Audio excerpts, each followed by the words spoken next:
একটা জিনিস খুবই বলা হয় যে গেল আওয়ামী লীগ সরকারের সময় অনেক দাবিদারি গোলামি চুক্তি হয়েছে। আমার কাছে ভারত বিভিন্ন ইস্যু বাতিল করছে।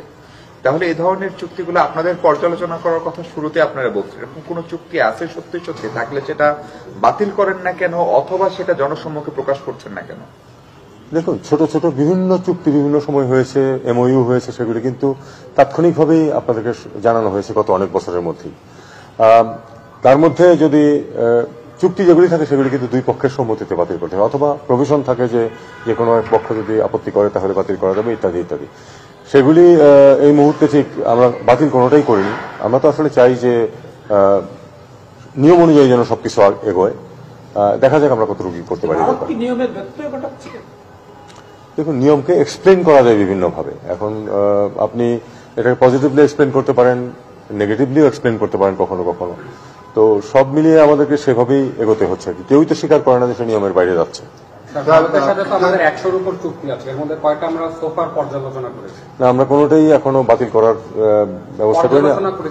পর্যালোচনা বলতে আসলে কি বুঝান আপনারা, সেটা একটা সমস্যা থাকতে পারে। আমরা তো সব চুক্তিরই আমরা আমাদের কোন অবস্থান বা আমাদের কোনখানে সমস্যা আছে সেগুলি আমরা আইডেন্টিফাই করার চেষ্টা করছি এবং সময় মতো সেগুলি ভারতের সাথে টেক আপ করা হবে। আমরা শুনছিলাম যে ওই সরকারের সময় আওয়ামী লীগ সরকার অনেকগুলি, মানে যেটাকে আসলে খুব জনপ্রিয় ভাষায় বলা হয়তো যে গোলামি চুক্তি, দেশ বেঁচে ফেলার চুক্তি, এরকম অনেকগুলি চুক্তি করছে। সেই চুক্তিগুলি আপনারা পর্যালোচনা করছেন কিনা, সেই চুক্তিগুলি আপনারা সামনে আনতেছেন কিনা, যে এই চুক্তিগুলি আসলে করা হয়েছিল, এই চুক্তিগুলি আমরা মানি না, এইভাবে দেশটা দিয়ে দিছিল আসলে আওয়ামী লীগ। তো আমাদের কাছে কি এরকম কোন চুক্তি আসে যেটা আওয়ামী লীগ ইন্ডিয়ার সাথে করছিল, যেটা আমাদেরকে দেখানো তো যাইতে পারে, আপনি বাতিল না করেন, ইন্টারন্যাশনাল রিভিউ তো না দিতে পারেন, আপনি তো এটা দেখাবেন যে ভাই এই চুক্তি আওয়ামী লীগ ওদের সাথে করছিল, এর বিনিময়ে ওরা আমাদেরকে ট্রান্সশিপমেন্ট দিছিল, এখন এই ট্রান্সশিপমেন্টটা বাতিল করে দিছে, এইটাও তো দেখানো সম্ভব, তাই না? এটা তো রিটালিয়েশন। আমার ওইটা মনে নাই, এই কোন প্রেক্ষিতে তারা ট্রান্সশিপমেন্ট দিয়েছিল এটা মনে নাই। আমার ওইটা মনে নাই, এই কোন প্রেক্ষিতে তারা ট্রান্সশিপমেন্ট দিয়েছিল। আমার ওইটা মনে নাই, এই কোন প্রেক্ষিতে তারা ট্রান্সশিপমেন্ট দিয়েছিল।